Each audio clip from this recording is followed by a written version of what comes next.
Bismillahirrahmanirrahim. Al-babul awal fi fadilatil ilmi wal ulama.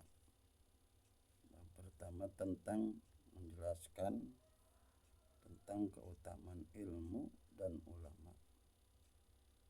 Qala Nabi sallallahu alaihi wasallam Ibni Mas'udin radhiyallahu anhu. Nabi sallallahu alaihi wasallam bersabda kepada Ibnu Mas'ud, semoga Allah meridai darinya, ya Ibnu Mas'udin, wahai Ibnu Mas'ud, julusuka sa'atan fi majlisil ilmi. Wahai Ibnu Mas'ud, dudukmu atau engkau duduk sesaat di majlis ilmu, la tamassu qalaman wala taktubu harfan. Sekalipun engkau tidak menyentuh atau tidak memegang pulpen, wala taktubu harfan, dan tidak menulis satu huruf pun,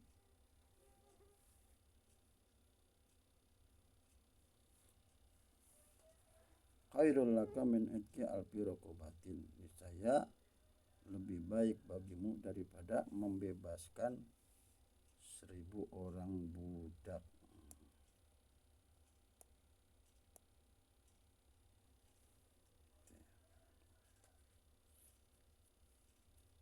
Nah, kemudian kata Nabi, wa nadharuka ila wajhil alim, sedangkan pandangan engkau ke wajah orang alim atau guru yang mengajarkan di majelis ilmu, khairul laka min alfi farasid, saya itu lebih baik bagimu daripada 1000 ekor kuda, tasaddaqta fi sabilillah, yang kau sedekahkan di jalan Allah.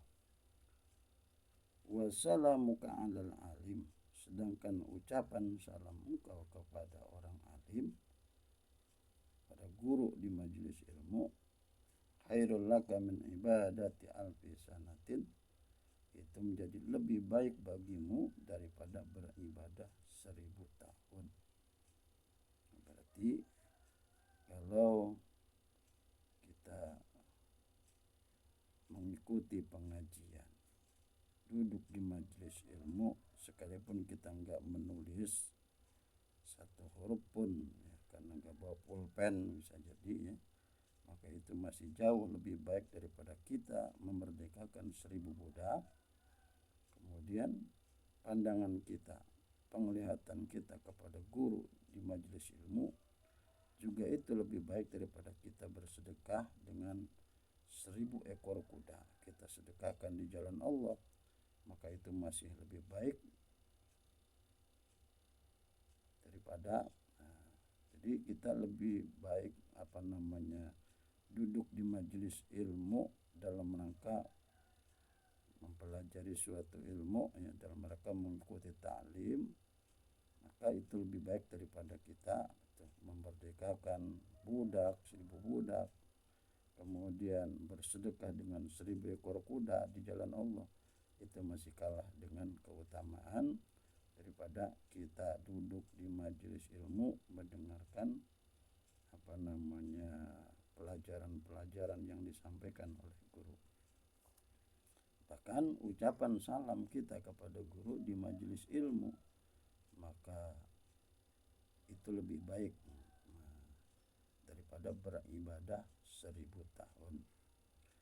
Kemudian waqala sallallahu alaihi wasallam, dalam hadis yang lain Rasulullah sallallahu alaihi wasallam bersabda, faqihun wahid mutawarri'un, satu orang yang faqih, ahli agama, mutawarri, dia berhati-hati menjaga diri daripada segala perbuatan dosa, salah, subhatnya.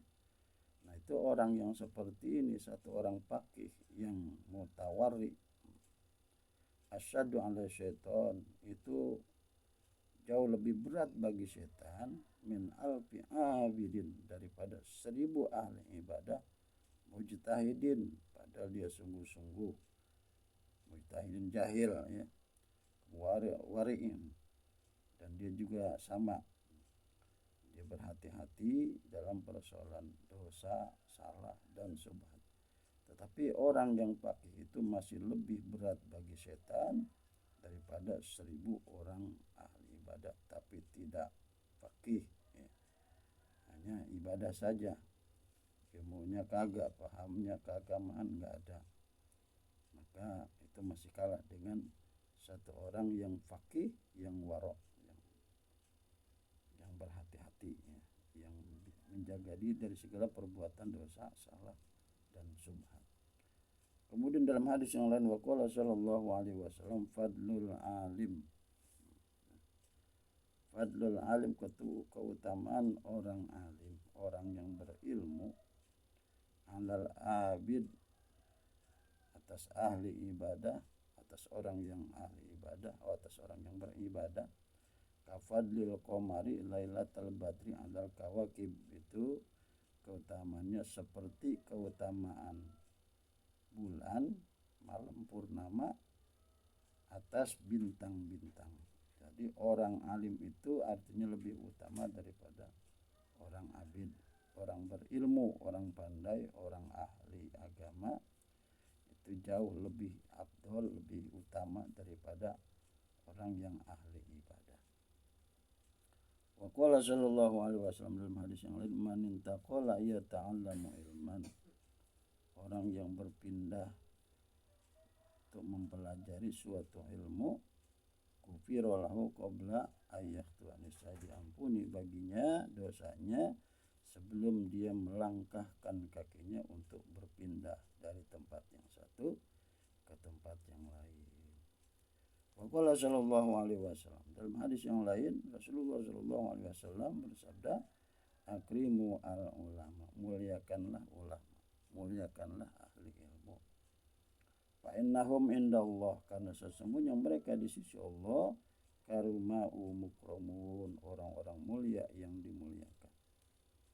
Wa qala sallallahu alaihi wasallam, man nazara ila wajhil alim, siapa orang yang memandang kepada wajah orang alim, kepada wajah guru di majelis ilmu, nazratan, satu kali dia memandang, fa fariha biha, niscaya lalu dia bergembira dengan memandang guru itu, khalaqallahu ta'ala min tilkan nadrah, niscaya Allah ciptakan dari sebab pandangannya itu kepada ulama, kepada guru, ya, Allah ciptakan malakan yastaghfiru lahu ila yaumil qiyamah, lalu malaikat itu memohon ampun kepada Allah untuknya, untuk orang yang memandang guru di majelis ilmu, ila yaumil qiyamah, sampai hari kiamat. Jadi malaikat itu terus minta ampun kepada Allah untuk orang yang memandang gurunya di majelis ilmu. Kemudian waqala sallallahu alaihi wasallam, man akrama aliman, orang yang memuliakan orang alim, faqad akramani, maka sungguh dia telah memuliakanku, kata Nabi. Wa man akramani faqad akramallah, siapa orang memuliakan aku, maka sungguh dia telah memuliakan Allah. Wa man akramallah, orang yang memuliakan Allah, fa ma'wahul jannah, maka tempatnya adalah di dalam surga.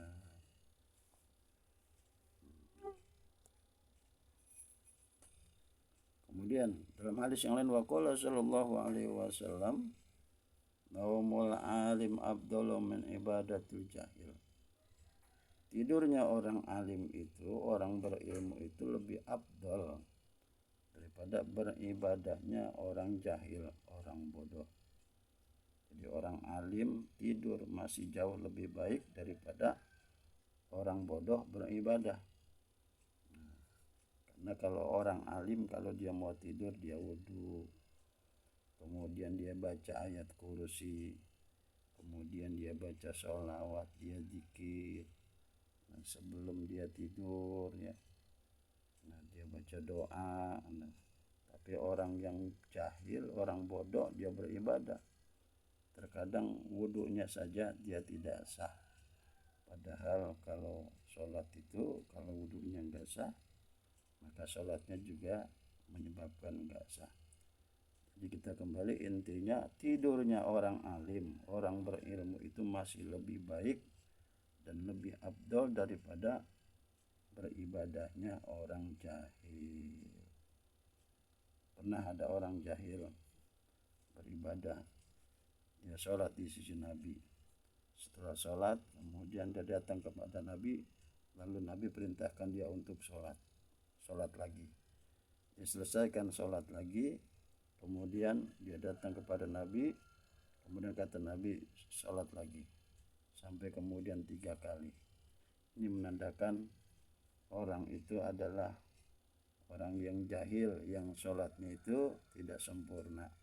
Bahkan barangkali bisa jadi sholatnya itu tidak diterima oleh Allah Subhanahu wa ta'ala.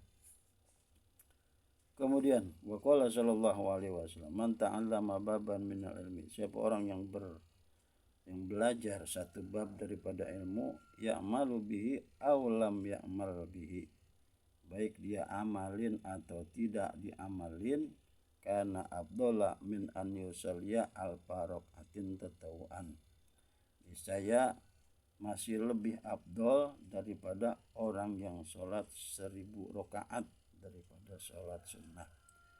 Jadi orang yang belajar satu ilmu, mau ilmunya itu diamalin atau tidak diamalin, maka masih lebih afdol daripada orang sholat sunnah 1000 rakaat. Wa qala sallallahu alaihi wasallam, dalam hadis Nabi yang lain, man zara aliman, siapa orang yang mengunjungi orang alim, faka'annama zaroni, maka seakan-akan dia mengunjungiku. Wa man sofaha aliman, siapa orang yang berjabat tangan dengan orang alim, faka'annama sofahani, maka seakan-akan dia berjabat tangan denganku. Wa man jalasa aliman, siapa orang yang duduk bersama orang alim, faka'annama jalasani, seakan-akan dia duduk bersamaku di dunia, di dalam dunia. Wa man jalasani fid dunya, siapa orang yang duduk bersamaku di dunia, ajlastuhu ma'i yaumil qiyamah, nanti aku dudukkan dia bersamaku pada hari kiamat. Jadi tempatnya nanti di surga bareng Nabi Muhammad sallallahu alaihi wasallam. Demikian tentang keutamaan daripada ilmu dan ulama. Mudah-mudahan jadi ilmu yang bermanfaat buat kita semua. Amin ya mujibas sa'ilin. Amin ya rabbal alamin ya mujibas sa'ilin.